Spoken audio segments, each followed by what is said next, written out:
अमरावती विधान परिषद निवडणुकीच्या पार्श्वभूमीवर भाजपचे उमेदवार प्रवीण पोटे पाटील उद्या उमेदवारी अर्ज दाखल करणार आहेत। यासाठी जिल्ह्याचे पालकमंत्री चंद्रशेखर बावनकुळे अमरावतीच्या दौऱ्यावर येणार असून ते प्रवीण पोटे पाटील यांना पक्षाचा अधिकृत बी फॉर्म सुपूर्द करणार आहेत। उमेदवारी अर्ज दाखल करण्यापूर्वी शहरातील जनसंपर्क कार्यालयात भाजप पदाधिकारी आणि कार्यकर्त्यांची महत्त्वाची बैठक आयोजित करण्यात आली। बैठकीनंतर मोठ्या रॅलीच्या माध्यमातून कार्यकर्ते जिल्हाधिकारी कार्यालयाकडे रवाना होतील।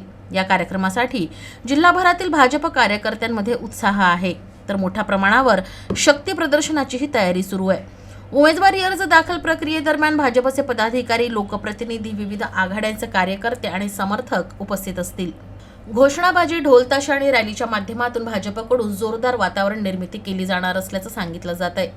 दरम्यान आगामी विधान परिषद निवडणुकीच्या पार्श्वभूमीवर या उमेदवारी अर्ज दाखल कार्यक्रमाकडे संपूर्ण जिल्ह्याचं लक्ष लागलं आहे।